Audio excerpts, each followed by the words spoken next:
Bonjour à tous, bonjour Tom. On se retrouve aujourd'hui chez Urban Soccer, voilà, et on est sûrement les seules personnes qui ne prennent pas de terrain quand ils viennent chez Urban Soccer. On s'est posé, voilà, petite table, petite pelouse. Et donc on se retrouve aujourd'hui pour parler de quelques petites histoires, de deux histoires, donc on va vous en raconter une chacun. Et moi je vais vous parler plutôt de la Ligue des Champions, de Liverpool et de son entraîneur Jürgen Klopp. Quant à moi, je ne vais absolument rien révéler sur mon histoire avant de la raconter. Pour la simple et bonne raison que ça ruinerait l'effet de chute. Voilà, donc ça c'est très bien pour le suspense, donc surtout bien sûr restez à la fin de la vidéo. Et je voulais donc également te dire que dans cette histoire, il y aura un mensonge. C'est faux. Si tu trouves le mensonge à la fin de l'histoire, je te paye ta pinte. Ok, donc écoute, je vais commencer tout de suite. Donc je vais te parler de Jürgen Klopp. Est-ce que tu connais un petit peu son histoire déjà Rapidement. Voilà. J'ai ouï dire du personnage. Okay. Donc avant de revenir à cette soirée de Ligue des Champions, c'est incroyable, on va retourner un petit peu en arrière, ok ? Très bien. On va retourner quand il avait 20 ans. Il avait 20 ans, donc il était joueur de foot amateur, et il jouait à Mayence, donc en Allemagne. Donc il allait à l'université la journée, et le soir, il allait faire son foot. Sauf que le mec, ça ne lui suffit pas, puisque donc à 20 ans, il devient papa. Le mec a un enfant. Sauf que quand t'as un enfant, etc., voilà, il faut aussi que tu gagnes de l'argent. Pour gagner de l'argent, il utilise l'application Igral. C'est faux, hein, c'est faux, mais bon. Je vais quand même vous parler d'Igral, du coup qui sponsorise cette vidéo. Donc écoute-moi bien. Est-ce que tu connais Igral ? Pas du tout. Pas du tout, mais c'est exceptionnel parce que justement, je suis là pour t'en parler. C'est incroyable. Donc c'est un site, une extension de navigateur internet et également une application qui va te permettre de récupérer une partie de tes achats en ligne quand tu fais un achat. Donc en gros, c'est simple, t'achètes un maillot de foot, ok ? Ça te coûte un certain montant. Et en échange, tu vas récupérer une partie de ton achat. Clairement, tu payes moins cher, ok ? Oh, chic. Ok, donc ce qu'on va faire, là je me sens généreux, tu vois, et puis en même temps il y a une OP, donc je me sens encore plus généreux quand il y a l'OP derrière. C'est plus simple. On va s'acheter un petit maillot. Petit maillot de champion du monde, ça ferait plaisir. Champion du monde 2 étoiles. C'est pour vous, bien sûr. On l'achète directement sur Igral. On va avoir le petit cashback, évidemment, qui fait plaisir. Et ensuite, je vous le ferai gagner sur les réseaux sociaux, sur Instagram, Twitter. Ça s'affiche ici dans la description. Donc foncez, c'est à gagner, c'est 2 étoiles, clairement. Et là, c'est la Coupe du Monde. Soyez le petit chanceux qui aura ce maillot. Exactement. Donc je te montre comment ça marche. Tu vois, je suis là, hop là. Je me rends donc chez la boutique de Nike. Jusqu'à 5% de cashback, let's go, j'active. Donc sachant que c'est disponible sur plus de 1700 marchands en ligne, c'est incroyable. N'est-ce pas ? La personne a révisé. T'as vu ça, c'est révisé, mais il y a aussi des petites notes. Hein, il y a beaucoup de domaines, donc tu peux même aller sur Amazon, t'as tout ce qui est high-tech, sport, t'as vraiment tous les domaines. On y est, donc là tu vois, il y a marqué petit cashback activé, let's go. Qu'est-ce qu'il est beau ce maillot. C'est vrai qu'il est quand même... D'ailleurs, je l'ai, et je l'ai en version 1 étoile et en version 2 étoiles. Ah oui. Le mec pas trop fan, tu vois, qui a claqué vraiment 180 balles de la même manière. Donc là, je passe par l'appli, mais tu peux également passer par l'extension. En gros, tu l'installes sur Chrome ou Firefox. Très bien. Et ça détecte automatiquement. Ce qui est beaucoup moins chiant en fait. Donc voilà, donc c'est vraiment pratique parce que du coup c'est facile d'utilisation. Toute l'année, ça se détecte direct et tu peux faire ton achat pépère. J'aime pas vérifier l'adresse de livraison. C'est parfait. Ça sera donc livré à l'Urban Soccer. Et il n'y a pas que Nike, bien sûr, il y a aussi plein d'autres boutiques de sport. Donc si vous vouliez acheter un maillot, pensez à passer par Igral pour récupérer un petit cashback, un maillot ou n'importe quel autre objet finalement. Hein. Mais cette application n'est-elle pas formidable ? L'achat est donc passé, excellent. Je fais la petite croix et là, voilà. Nous avons bien enregistré votre visite. Donc dans 1 heure, on va me dire que j'ai récupéré tant de mon achat. Et ensuite, sous 20 jours, je serai crédité. Voilà, crédité. C'est incroyable. Crédité bien sûr dans ma cagnotte Igral et à partir de 20 €, une fois que ta cagnotte atteint 20 €, là tu vois, je suis à 14,18 €.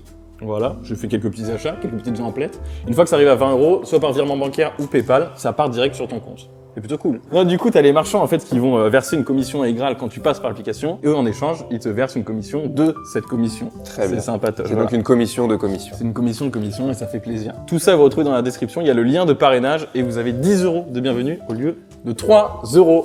Alors profitez-en. Ok, donc il a pas beaucoup d'argent. Très bien. Ok. Du coup, il faut qu'il bosse pour gagner de l'argent, pour donner à manger à son fils. Et comme il est passionné de cinéma, il travaille dans un entrepôt de films de cinéma. Ok. Le mec, il check déjà si c'est un mensonge. Ah oui. Et là, donc c'était dans les années 80. Donc le mec, c'était pas des DVD genre qui rangent comme aux Vidéos Futures, tu vois.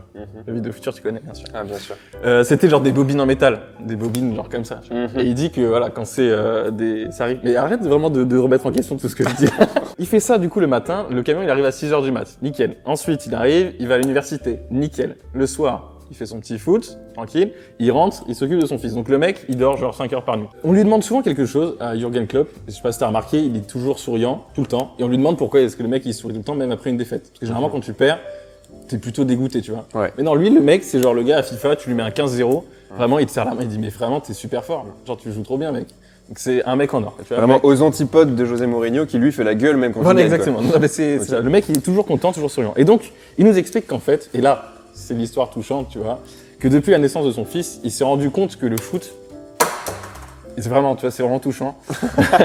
Il s'est rendu compte que le foot c'est pas une histoire de vie ou de mort, tu vois, il sauve pas des vies. Le foot c'est là pour apporter la joie. Et il nous dit que pour lui le foot, 98% du temps, c'est échouer. Voilà, perdre des matchs et se relever pour la prochaine fois, quoi. Donc les années passent et il devient entraîneur de Mayence, le mec. Donc il nous raconte un petit peu quelques erreurs comme ça qu'il a fait dans sa carrière d'entraîneur, sa carrière de jeune entraîneur. Donc le mec il devient entraîneur de Mayence et finalement tous les joueurs qu'il entraîne c'est ses potes parce qu'il a joué genre, pendant des années avec. Il décide d'aller voir les joueurs personnellement pour leur dire toi tu vas jouer, toi tu vas pas jouer, etc. Et donc il dit que c'était vraiment le truc à pas faire parce qu'en fait il a décidé d'aller leur dire en face et de se rendre dans les chambres du coup des joueurs. Sauf que les chambres, elles étaient par deux, donc tu avais à chaque fois 2 joueurs dans la chambre. Et à chaque fois, vraiment, il allait dans la chambre et il disait toi, tu vas jouer, tu commences, et toi, non. Cette situation si compliquée. Voilà, donc c'est une situation extrêmement gênante finalement.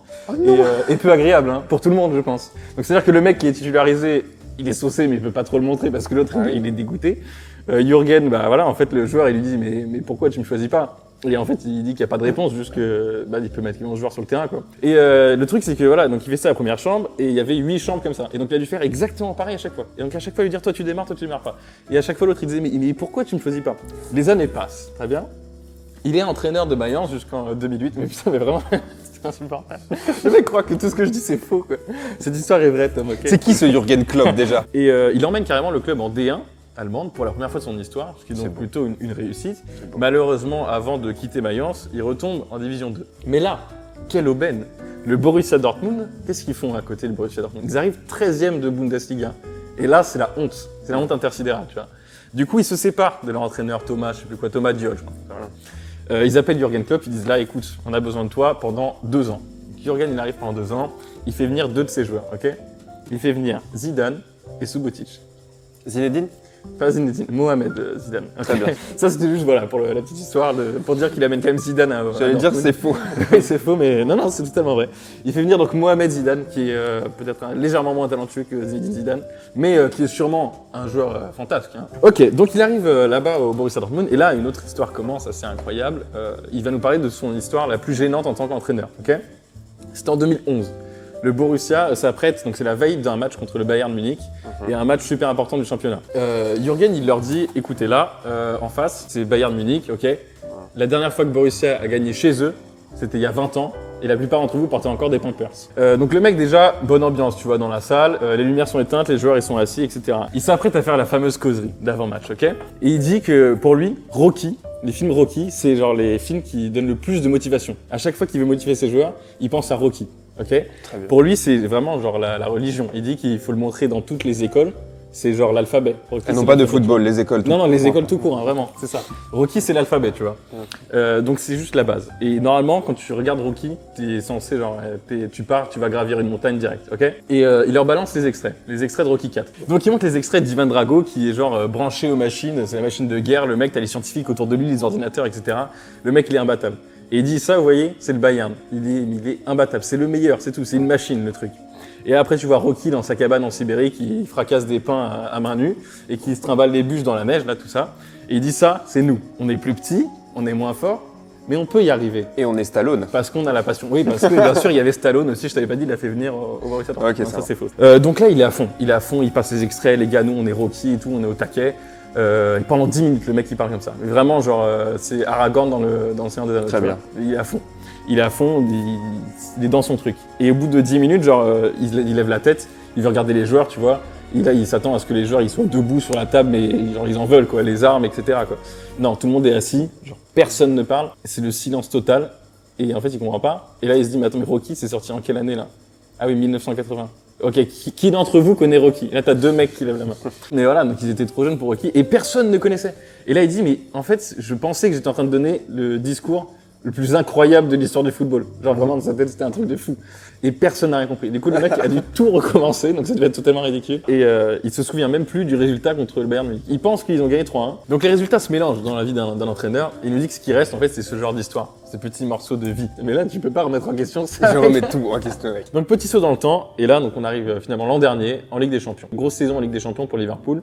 Énorme et saison. vient cette demi-finale contre le... Est-ce que tu t'en souviens? FC Nîmes. FC Nîmes, voilà, c'est presque ça. Il y a FC dedans, mais c'est le Nîmes Olympique. Barcelone, évidemment. L'FC Barcelone. Et là, c'est la tôle. Hein. Match aller 3-0. Ils prennent 3-0. Ils nous disent c'est le pire résultat auquel ils pouvaient s'attendre finalement. Ils retournent au vestiaire pour le match retour. Et donc tout le monde dit que c'est impossible. Il n'y a pas Salah, il n'y a pas Firmino. Tout le monde dit que c'est impossible. Donc Klopp, il arrive dans les vestiaires. Il dit c'est impossible. Voilà, c'est tout. Mais parce que c'est vous, on a une chance. Parce que c'est vous, on va le faire. Et pas vous en tant que joueur, mais vous en tant que personne. Et là, donc, il dit pas de Rocky, mais il te sort, comme je dis tout à l'heure, le Seigneur des Anneaux. Je te jure. Aragorn, Seigneur des Anneaux, le retour du roi. Je peux lire la peur dans vos yeux, etc. Mais aujourd'hui, on va y arriver avec lui. Non, Okay, c'est horrible ce que tu fais. je te jure, C'est horrible ce que tu fais. Je vais te parler un petit peu de Robertson, du point de vue de Robertson, qui est donc un joueur de Liverpool. Il nous dit, voilà, il rentre sur la pelouse, et là, Anfield, un délire. Il a jamais vu ça, il a jamais entendu ça, il s'entendait même plus, en fait, il n'entendait plus rien, juste un cri énorme, tu vois. Pourtant, Dieu sait que Anfield, c'est un stade avec une énorme ambiance. Donc, pour qu'un joueur de Liverpool te dise Oui. je n'ai jamais entendu Là, il ça. disait que c'était vraiment, c'est vraiment, un ça veut truc dire que- de malade. Et il dit, je plains, genre vraiment, si j'étais sympa, je plaindrais tous ceux qui viennent jouer à Anfield un soir de Coupe d'Europe. Alors il dit que c'était incroyable. Et pourtant, c'était la demi-finale, tu vois. Et tu vas voir que la finale, en fait, on va pas tant en parler que ça. Parce que le match vraiment important, c'était celui-là. C'était le retour. C'est évident. La demi-finale, bien sûr, quand même, perdre 3-0 à l'aller, enfin, c'est un délire. Ils doivent faire la remontada, quoi. Face au FC Barcelone, en plus, évidemment. 7e minute, c'est Origi qui marque, direct, 7e minute. Et là, il nous dit, j'y croyais pas, en fait. J'y croyais pas, je savais. Je savais qu'on allait gagner. Genre un truc de fou, tu vois. Mais je pense qu'il y a des matchs, c'est comme ça, c'est genre le PSG contre le FC Barcelone. Quand ils ont pris la remontada, je pense qu'au bout de la 3e minute, perdre. ils savaient que c'était genre le pire match, quoi. Alors, ils savaient peut-être pas qu'ils allaient se prendre 6-1, mais en tout cas, ils sentaient. Alors, je pense que tu le sens. Et le FC Barcelone, il devait sentir qu'ils allaient le faire, tu vois. Je sais pas comment, mais il devait le sentir. Et il nous dit, c'est pareil, genre, je savais que c'était juste une question de temps. Tu prends un tel ascendant psychologique sur Bah, ton c'est ça, adversaire en fait, c'est que c'est juste, je ouais, pense ouais. que le Barça, il devait être tellement, mais Bah oui, c'est ouf. Mais c'est ça qui est marrant, parce que, genre, tu vois, Klopp, il leur a dit, oppressé, quoi. il a dit, on sait qu'on n'est pas la meilleure équipe, en fait. On s'est fait toller. On sait qu'on n'est pas la meilleure équipe, mais c'est pas pour ça qu'on doit pas gagner, en fait. Enfin, on s'en tape de qui est la meilleure équipe, on peut quand même les battre, quoi. C'est fou. Et voilà, donc là, il dit 54 000 personnes à Anfield qui leur gueulent dessus, en fait, c'était un truc de malade, quoi. Après, il me semble que Robertson sort, et c'est Wijnaldum qui rentre. Et le mec marque un doublé. Et là, bien sûr, on en arrive au dernier corner, et Trent Alexander-Arnold qui se pose le ballon au point de corner. Il part comme ça pour aller le donner à Shaqiri, exactement en fait comme quelques jours plus tôt, il avait donné le coup franc à Shaqiri et c'est le coup franc qui lui avait fait gagner. Trent, c'est genre depuis tout petit, il était à Liverpool, tu vois, son entraînement, et c'était donc son rêve. Après, bon, comme tous les gosses, mais voilà, il voyait le bus de la Ligue des Champions quand Liverpool l'a gagné avec Gerrard qui est passé devant chez lui et tout, et c'était son obsession. Il disait avec ses frères, il faisait que ça. En fait, il avait même pas de hobby, c'était genre sa vie. Il jouait dans son garage, il jouait partout, il jouait avec des chaussettes, etc. C'était son délire. Et donc toute sa vie, voilà, depuis ce jour où il a vu Gérard passer devant celui, il a dit un jour je serai là. Il n'aimait pas le foot, il était le foot. Voilà, c'est ça. Le mec, c'était un truc de fou, quoi. Et un jour, il a vu un jeune supporter avec le maillot de Liverpool. C'est faux. Non, il y avait vraiment un mec avec le maillot de Liverpool. Il passe et tout, et là derrière lui, 66, Trent Alexander-Arnold. Et pour lui, tu vois, c'était le cap. La consécration. Voilà, la consécration. C'était un vrai joueur de Liverpool, quoi. Et il s'apprête à tirer ce corner-là. Et Jürgen Klopp, donc c'est ça un petit peu l'histoire qui est incroyable. Jürgen Klopp, à ce moment-là, il allait faire un changement. Il voit Trent qui pose le ballon sur le poteau de corner, qui va vers Shaqiri et tout. Et là, Klopp, il va voir son entraîneur adjoint et il parle du changement du coup qu'il voulait faire. Et là, il dit en fait, je l'ai pas vu. J'ai pas vu le but de la victoire. Truc de fou. Il a pas vu le but et il dit genre j'en ai eu la chair de poule, j'ai juste entendu. Juste le bruit de Anfield, tu vas voir tout le monde qui gueule et tout, juste avant le but, genre quelques secondes. Et il se retourne et il voit juste la balle qui rentre dans les filets, tu vois. Et il se retourne vers son adjoint, il fait, il s'est passé quoi là? Et son adjoint il dit mais en fait j'en sais rien, j'ai pas vu non plus. Donc ça c'était voilà, un truc énorme. Et donc Trent Alexander-Arnold qui s'apprêtait à laisser le ballon à Shaqiri, il fait quelques petits pas comme ça. Et il revient tirer son corner vraiment quand la défense du Barça était endormie et t'avais Origi qui était tout seul en plein milieu du point de pénalty, finalement au point de pénalty, qui conclut comme ça. Et il dit en fait ça c'était pas Trent Alexander là, il dit ça c'est pas un truc d'entraînement, c'est un truc genre c'est notre mentalité et ça se travaille pas en fait, c'est juste tous les jours d'entraînement, c'est notre personnalité. Et je savais que ça allait le faire parce que Origi genre c'est le mec le plus posé Et genre, le gars, il est juste chill. Donc le mec était là, genre pas de pression, tu vois, il est là, tu lui fais la passe, c'est Marc, il se pose pas de questions. Il dit, je le sentais, voilà, c'était comme ça, il s'est pas posé de questions. Mais de Ce qui est dingue, c'est que ça a vraiment donné une phase de match mythique. Tout le monde s'en rappelle, parce que genre en plus, évidemment, le poteau de corner est devant les caméras, donc on voit Trent Alexander-Arnold partir et revenir comme une petite fourbasse. Pour mettre son corner et on voit le Barça totalement à la ramasse, genre pas placé en mode genre il se regarde comme ça, il vient de se passer quoi là? Et en plus même Shaqiri, tu le vois, en fait lui il s'apprêtait vraiment à tirer le corner. Hein. Le mec tu vois, il comprend pas quand il voit Trent qui retourne vers le corner. Il y avait deux mecs au courant de la manœuvre. Ouais, c'est ça, voilà. Et donc but incroyable, ils remportent la demi-finale et en fait c'est là qu'ils ont remporté la finale. Hein, clairement, ils avaient déjà gagné la Ligue des Champions. C'est pas faux. Même si Tottenham a fait un bon match. Tottenham a fait un bon match, mais finalement quand tu lis les témoignages etc, les joueurs de Liverpool ils parlent pas tant que ça de la finale. Non, ils parlent surtout de cette demi incroyable. C'est évident. Et après voilà, ils se souviennent, ils ont refait You Never Walk Alone devant les supporters. Tu vois, ils sont en pleurs, ils s'époumonnent et tout avec les supporters. C'était un truc assez incroyable. Et voilà, donc Klopp n'a pas vu le but de la victoire. Et le mec, tu te dis, bah genre il fait du foot depuis depuis toute sa vie. Il a enfin ça fait 18 ans que le mec il se tape des centaines d'heures de match pour ce jour-là. Et le mec il voit même pas le but de la victoire. C'est fou. C'est assez fou. Et voilà. Et il dit, c'est ce jour-là que Rocky a battu Ivan Drago. Voilà. C'était la fin de mon histoire. La boucle est bouclée. Exactement, la boucle est bouclée. Et bien sûr, Trent Alexander-Arnold, qui donc monte sur le bus de Liverpool, exactement comme il avait vu le bus de Steven Gerrard. Sauf que là, il passe pas devant chez lui, malheureusement, mais il se souvient quand même de Et il est certainement passé devant la maison d'un petit garçon qui deviendra... Exactement. Et il le dit lui-même, tout le monde aime bien dire, j'étais cet enfant-là, tu vois. Mais là, genre, c'était vraiment lui. Et c'était plein de mini Trent Alexander-Arnold. Est-ce que cette histoire vous a plu? Pour ma part, elle m'a énormément plu. Ah bah ça me fait plaisir, je suis extrêmement content. Bah voilà, j'espère que ça vous a plu. En tout cas, dites-le dans les commentaires si ça vous a plu. Maintenant, j'ai une question à te poser, Tom. Est-ce que tu as décelé un mensonge dans mon histoire? Je dois dire que sous cette pluie d'informations... Bah oui, là, il y avait énormément de choses. Sous cette pluie de mots... C'était facile d'en cacher un, tu vois. Il est évident qu'il était plus aisé de cacher un petit mensonge. Exactement. Cependant, je n'arrive pas à me sortir de la tête cette petite anecdote sur le Seigneur des Anneaux. Très bien, d'accord, ok. Je dois t'avouer que c'était un mensonge. C'est vrai? Ouais, t'es chaud, bravo. Et tout le reste était vrai, bien sûr, tout le reste c'est 100% vrai. Bah écoute, on va passer à ton histoire maintenant.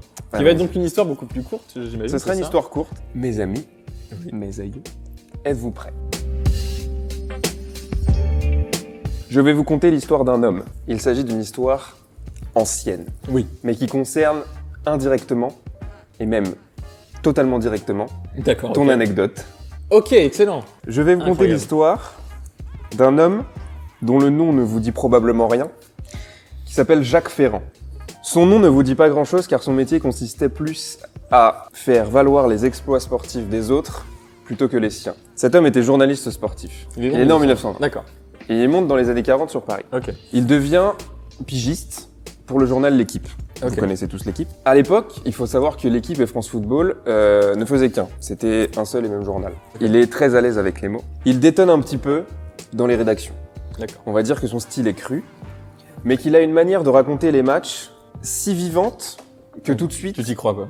On a l'impression d'y être. D'accord. Sur la recommandation d'Emmanuel Gambardella, il devient l'un des principaux rédacteurs en chef de L'Équipe, accompagné de Jacques Godet et de Jacques de Ryswick. Bah, sachant que là, du coup, c'est assez intéressant parce que à cette époque-là, c'était quand même beaucoup moins médiatisé à la télévision, etc. C'est extrêmement Donc les articles, j'imagine que c'était super important, quoi. Si t'arrivais à transmettre quelque chose dans ton article. C'était extrêmement important. Ils deviennent donc, à eux trois, les journalistes sportifs qui écrivent le plus d'articles et qui vendent le plus de une de L'Équipe. Ok. En 1954, exactement, ils font une espèce de petit pot de fin d'année dans un bar, un bistrot. Cette année-là, il y a eu un match qui les a marqués, qui opposait Wolverhampton, qui aujourd'hui est un club anglais que les gens connaissent moins car il n'est pas sur le devant de la scène comme Liverpool, Manchester United, etc.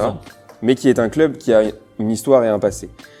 Et Wolverhampton jouait contre Budapest à l'époque, qui est un club qui aujourd'hui n'est absolument pas connu. Oui, c'est vrai que là, il n'existe pas. Il faut savoir qu'à l'époque, ce match, c'était un peu le Real Barça, quoi. D'accord. Sauf que, évidemment, ça opposait un club anglais contre un club hongrois. Ouais, donc rien à voir. C'est-à-dire totalement incroyable. Mais du coup, c'était dans quel cadre, ce match? C'était une coupe d'Europe? Absolument pas. D'accord. C'était dans le cadre d'un match qui opposait deux équipes européennes, mais qui n'était absolument pas cadré. Ah, c'était même pas une compétition. Ce n'était pas une compétition, ce n'était rien du tout. Ok, c'est c'était juste vraiment genre un un derby, match. quoi. C'était un match qui devait, à l'issue duquel on devait savoir quelle était l'équipe la plus forte finalement. Ah ouais, d'accord. C'est genre un derby C'était à gratos, l'ancienne. quoi. On le rappelle, on est en 1954. quoi. Ok. En débriefant dans ce bistrot Ok. du match, leur vient l'idée d'établir sur un petit bout de chiffon une serviette de bistrot à eux trois, les clubs qu'ils songent être les plus importants, les plus forts Ok. d'Europe. D'accord. Ah, je pense que je vois où tu vas en venir peut-être. Très bien. Si c'est ça, c'est incroyable. Ok. Sur une serviette de bistrot, D'accord. en Est né- 1954, Ok. est née Oui. la Ligue des Champions. Oh là là, je le savais.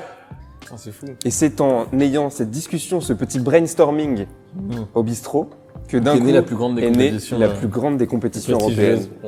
Ok, bah écoute, c'était une histoire très intéressante. Bah, c'est vrai que finalement, en tout cas, moi je savais pas. J'espère que cette histoire vous a plu, que ces deux histoires vous ont plu. On remercie bien sûr Igral d'avoir sponsorisé cette vidéo et les liens de parrainage sont en description. Allez, merci à tous d'avoir regardé cette vidéo jusqu'au bout. N'oubliez pas de vous abonner si c'est pas encore déjà fait. N'oubliez pas aussi le concours, bien sûr, pour gagner le maillot. Allez, à très bientôt tout le monde. Bye!